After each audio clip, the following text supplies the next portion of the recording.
Hello everyone, I'm Miles Sparano. I'm here with Michael Neislig and Brandon Marcello. We just got out of a press conference with Gus Malzahn and a couple players. There were a lot of updates today actually. A couple of injury updates. A player was dismissed. Yeah. You want to talk about that? Kyle Davis kicked off the team. Long time coming. Kind of felt it was in the works, going to happen since the spring. He missed the entire spring for quote-unquote personal reasons, and then was suspended for the first game. And then when he didn't take the trip to LSU, you knew kind of the writing was on the wall that whatever was happening off the field, we have our inklings, but we can't report it based off of inklings. But you can report that he liked a few of your tweets. Yeah. Saturday he was liking and retweeting some of my tweets that maybe could be construed as things that were negative about what happened. Critical of the loss for Auburn yeah. at LSU and of the offense. He kind of knew that that's generally not a good sign. Yeah, that he was probably on his way out. Started hearing yesterday that from a couple people that he was out. It was just a matter of time before they announced it, or he was going to be told. And sure enough, it was announced today. I mean, I think everybody in that room was prepared for it as far as the media. And now Auburn loses one of its best receivers. He had 7 catches for 210 yards this season. Was really, besides Darius Slayton, their best deep threat receiver, a guy that could stretch the field. I think they kind of missed him a little bit at the LSU game, at least offensively, even though they got off to that big, quick start and then, didn't do anything in the second half. But it's a big loss. Auburn's kind of beat up now anyway with injuries, and now they've got one of their top players in the last couple of years recruiting-wise off the team. And, Michael, you did a slideshow on our site. Auburn has lost a lot of 4- and 5-star guys over the last several years. Yeah, it's 11 is the total number during Malzahn's era, and most of those are coming in the last 2 years. There's a couple, Elijah Daniel, 2015, but I mean now you kind of look at this kind of into summer here, you lose, and look, a lot of these guys might not have contributed right away, but still. The numbers thing adds up in recruiting because you can't really catch up right away when you think these numbers are kind of planned ahead of time, years in advance, for how many slots you're going to need to fill in a certain year. So you lose Antoine Jackson, you lose Woody Barrett, you lose Kyle Davis, you lose Sean White. So now you got this quarterback situation that your depth's depleted, wide receiver. You had that really talented class last year in 2016, and now you look at it. And not much to show, and that's kind of shocking. 2 years ago, you would have thought this was going to be kind of a new era for this wide receiver group, because this is an area that Auburn struggled with, and especially in Malzahn's era, struggling to develop like that go-to guy or a 1,000-yard guy. You thought it was going to be in that group. Marquise McClain hasn't seen the field this year. Nate Craig Myers, who we talked to today for some reason, even though he wasn't targeted at all against LSU, has done nothing this year. And it's not trying to be insulting to him. Coaching staff has barely used him. Then you got Eli Stove, who's more now of almost a running back than he is a receiver. Yeah. It's going to hurt. And what was interesting, kind of before the season, Gus talked about depth, and you're slowly starting to see those things chip away. You lose a Byron Cowart, you lose Anton Jackson. Now your defensive line depth isn't what it was. You're one injury away from being in trouble. Quarterback, obviously. Wide receiver now, you're starting to see a little bit of trouble. It's quick. You say, well, these guys didn't do anything, or these guys won't do anything later in their careers. I think it's a troubling thing that if you look at this list and I think in the last 6 months, just how many guys have left now. It's got to be concerning for Auburn fans. Yeah, 3 players that were 4-star or better have left the team during the season, month and a half. Yeah. And we're going to week 8 now, and Auburn's lost Byron Cowart, who technically, according to the 24/7 Sports Composite, is the best signee in Auburn history. Was a bust, and he left the team in the middle of the season, early in the season. Sean White was kicked off the team after a public intoxication arrest that was kind of led up to he had a lot of issues off the field related to that. And now Kyle Davis, a bunch of stuff off the field, led to his dismissal. I think more than anything, Auburn's taken a chance on quite a few players with some issues in their past and issues in their present. and Auburn's not been able to help them out a lot, which is interesting. As much as of a support structure they're supposedly getting here at Auburn, they haven't been able to help Sean White. They haven't been able to help Kyle Davis. They certainly didn't help Duke Williams. And they're paying the price for it on the field now. Kyle Davis was very successful this season, despite only the 7 catches, but you just knew that he could change a game with 1 catch. Well, and you think about it, like, look, he's the guy that's getting most of the starting number 1 reps at the expense of another guy, so you're not developing Marquise McLean as much because you're counting on Kyle Davis to come through. Now you got to kind of change up, and they went to Sal Cannella last week. It'll be interesting to see what they do. I think the group needs a shakeup, to be honest. I don't think what they're doing is working. You got Will Hastings here and there, Darius Slayton here and there, but it just doesn't seem like there's a consistent guy that kind of Jarrett feels comfortable with, other than that one route a game that Will Hastings will get him. But other than that, the receivers have really kind of struggled. And like you said, Kyle Davis was a really big body. I mean, even though he wasn't kind of a consistent producer, only had 7 catches, but he'd just do 1 or 2 things every once in a while that you think, man, you can't get that from somebody else on this roster. He was averaging 30 yards a catch. Yeah. That's fantastic. You get 1 catch a game, that could change a drive and lead to a touchdown. It's a big loss for Auburn. It's a huge loss. You saw it against LSU. I think it affected them a little bit. The play calling more or less affected them more.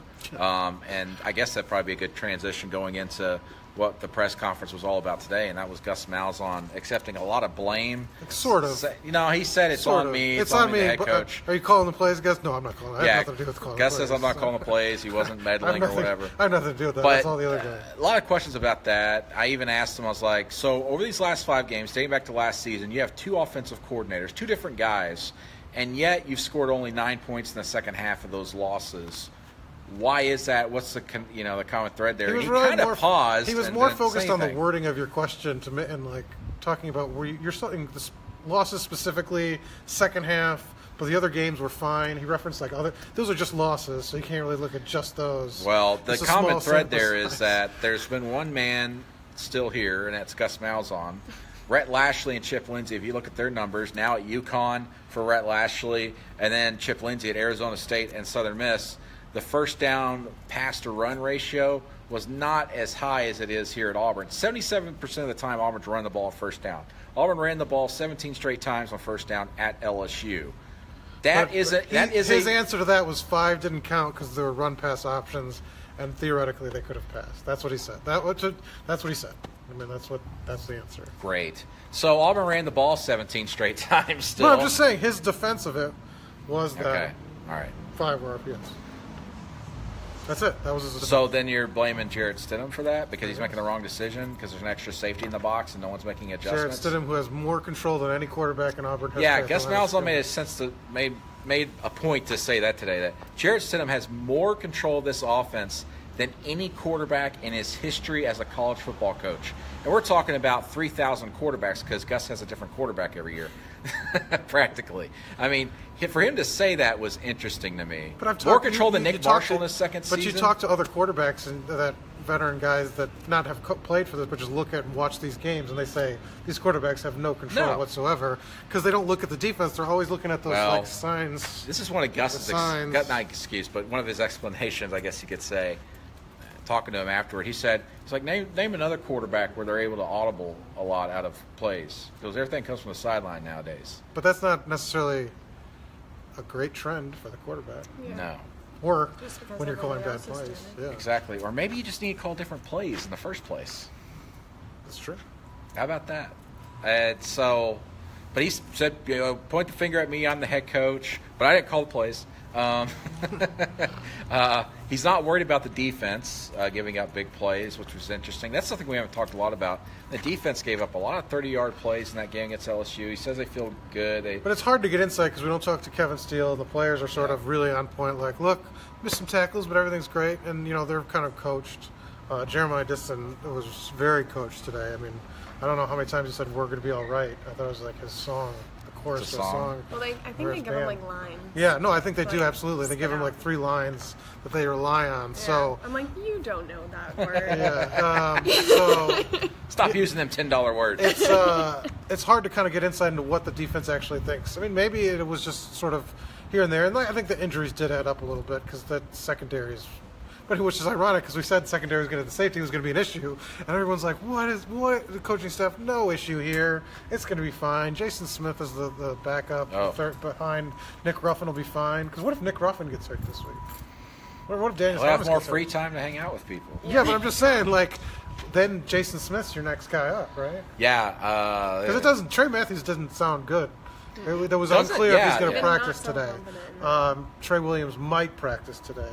And so what we're hearing, it sounds like Trey Williams is not going to play this week either. Yeah. Before the press conference today, the intel we were getting is that Trey Williams is probably going to be out next week too. This week too. And so Trey Matthews, if he doesn't practice today, it's going to be an uphill battle for him because Kevin Steele doesn't like to play players that don't practice. Yeah. And so you think about that, and then look, the Arkansas team's not very good, but geez, the secondary is pretty big. Arkansas is a step above Mizzou.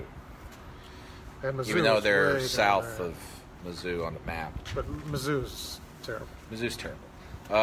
I'd be very surprised if we see Trey Williams back on the field, and for that matter, probably Trey Matthews this week. And if they are, they're not going to be 100% healthy if they do play.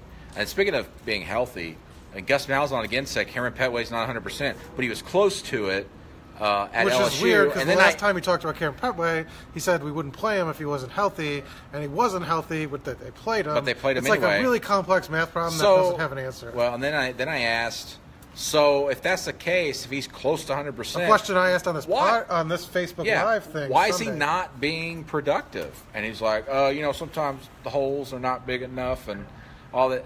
None of it makes sense. I don't know why I can't just say, look, Cameron Petway's not healthy. Cameron Petway's not healthy. We should not be playing. If a fellow coach, an opposing coach, is watching the tape and they think he's healthy, they're crazy. I mean, they're not hiding him, right? Yeah. And Cam Martin apparently is still not healthy, based off of what I heard. Yeah, nobody asked about him, but I talked to someone. But I'm just saying, it's like so far down on there's so many other injuries and so many other things going on. It's hard to.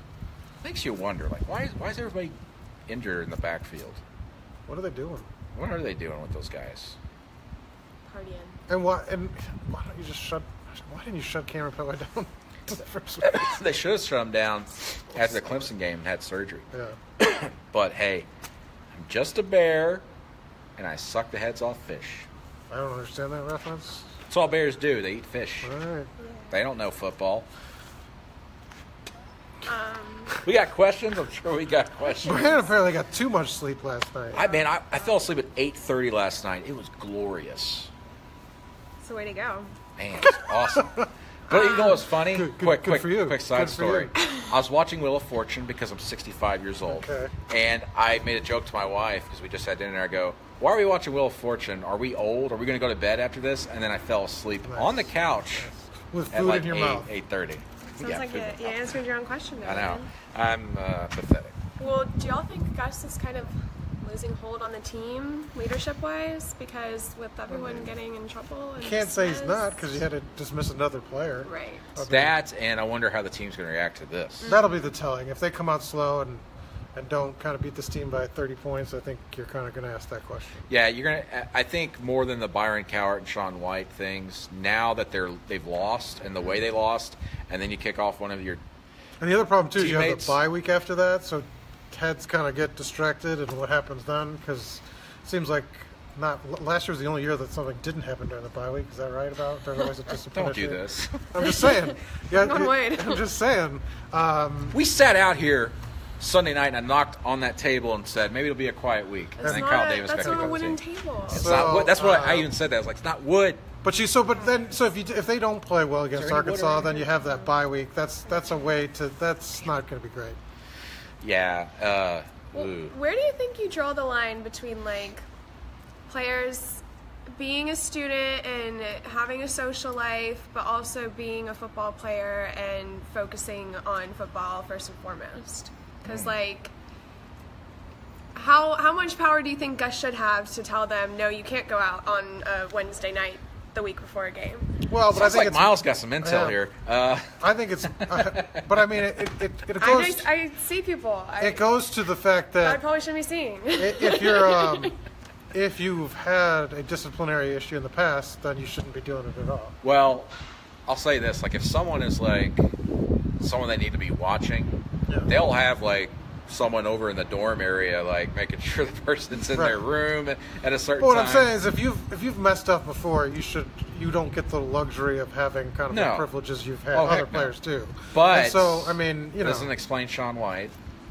Because Shaun White was able to do, or Kyle Davis, apparently. Miles. Oh, sorry. Miles is. If you follow them on social media, you'd be in the same boat as me. Yeah. So. I just think that. Miles got intel here. I got intel, guys. She's not really sharing it. She's hinting. It's not good. Yeah. Well, I don't want to throw anybody under the Gus bus. The Gus bus. Well, Gus bus has already got blood on the tires. But Gus isn't going to throw anybody. But I mean, that's how Gus has been. I mean, he's not going to throw anybody a bus. Look, he won't throw any of his coaches. He won't say anything kind of critical. And so, I mean, it's not going to be any different for this. I mean, yeah. They're telling the players to just say we wish them the best. People don't talk like that. Human beings do not speak like that. You don't if your friend gets kicked off the team, you don't want to wish them the best. Wish you the best, buddy. Yeah, it's like, no. See, it's like when we go to road trips, your wife doesn't go, I wish you the best, Mike. Good luck in Arkansas. Humans don't talk like that. I wish you the best. Have a good trip. Cylons talk like that. Yeah. So, but that's how these players are talking about it, too. So it's all... They're coached up. Coached up. And they're maybe not on the field all that well, but they're coached up pretty well. When they are coached up not to say anything, and so maybe you should kind of use some of those skills to coach a football game.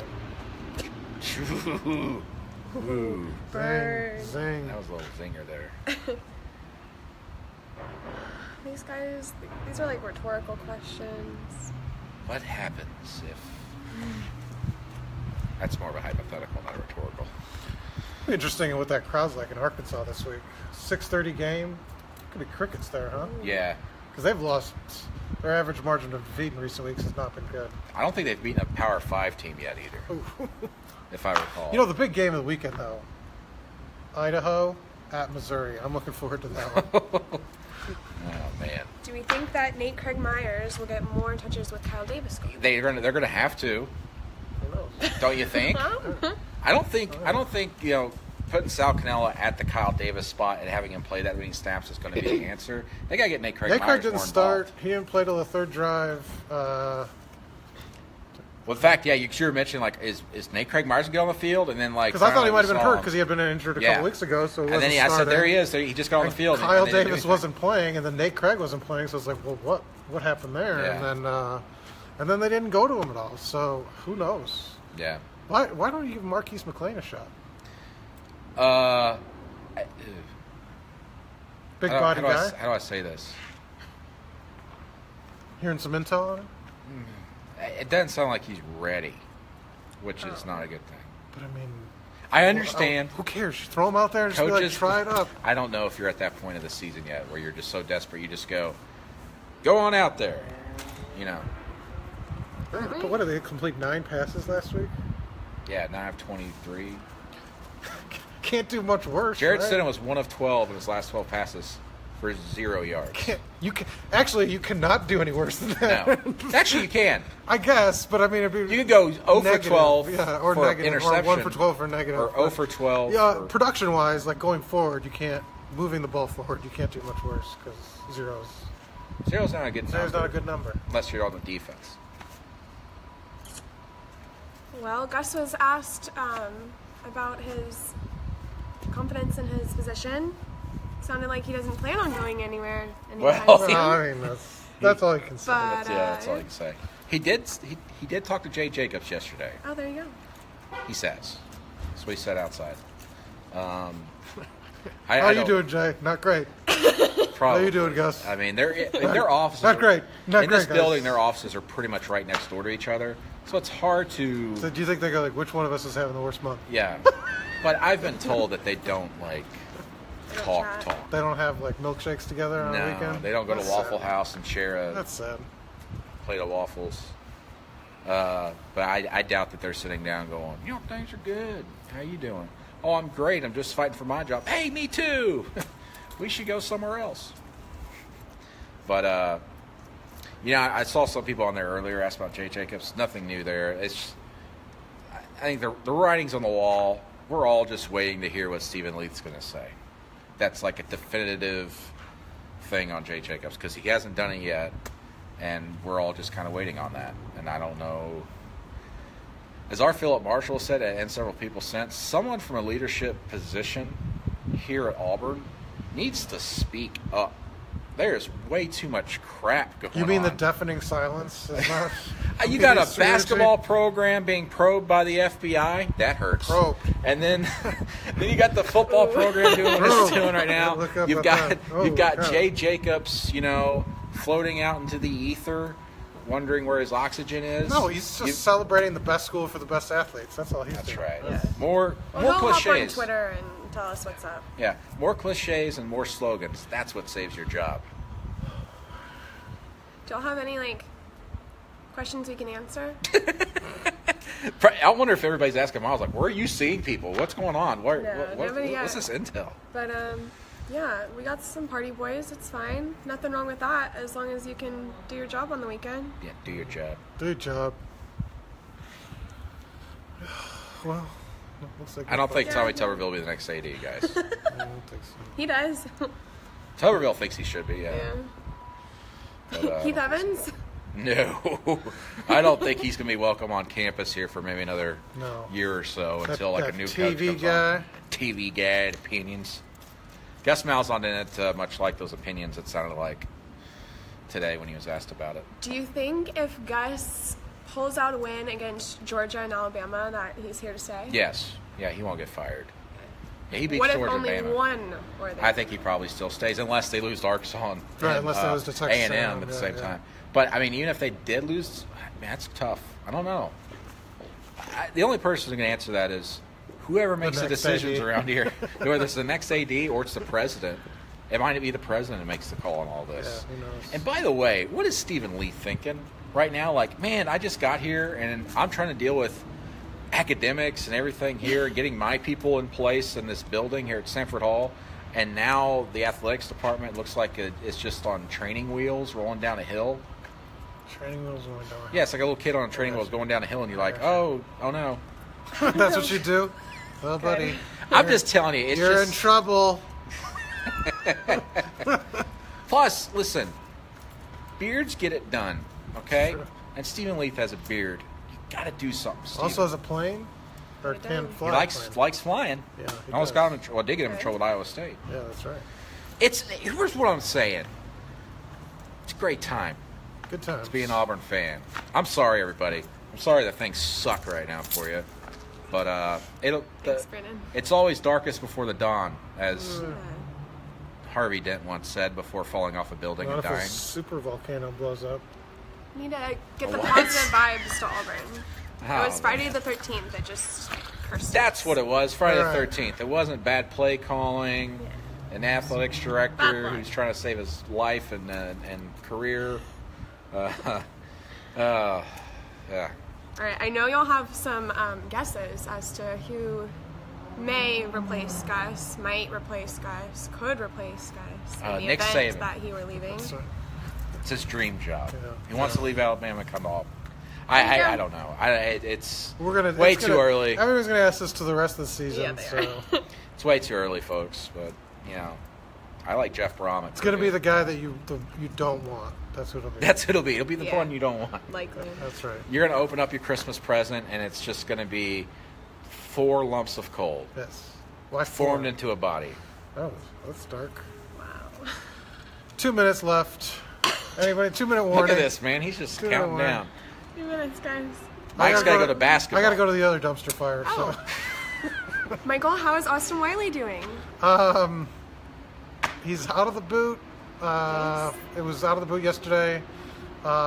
Briefly for practice. Did some conditioning work, exercise.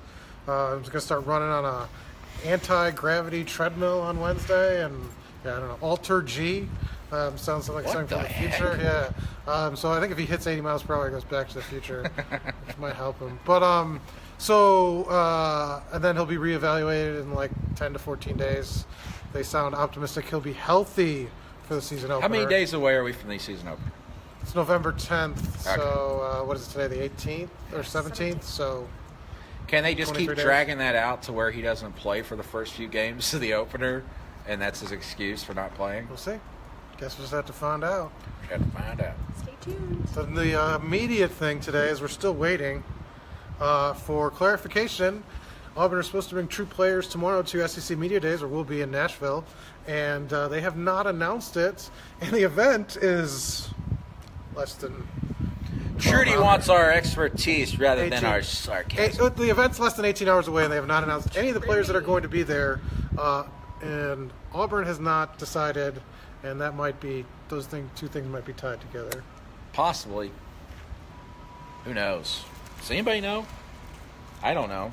Because Auburn has not made any players available to the media. I literally just felt in my pocket for my phone and then realized the phone is recording us. That's right there. I do that. I was like, I gotta check something. Beginning of the end. so negative Oh, right the now. beginning. Oh, the end is coming soon. I think that's a good place to end on. Yeah. It's very appropriate. Wait, since when do Griffin. journalists have to also be football coaches? We have to be football coaches to talk? Apparently. With a sore mouth shut? Smooth.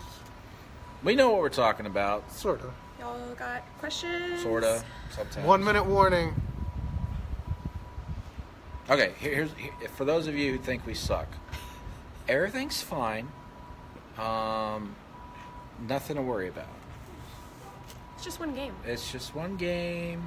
It's just LSU. Follow not Chandler the end of the Cox's life advice. There's Yeah. so much good in the world, you can't help Yeah, but smile. can't help but smile. Can't help but smile. It's okay, guys. So we'll see you later in the week.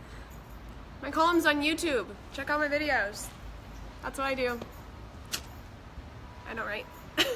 What did you say? Your next what?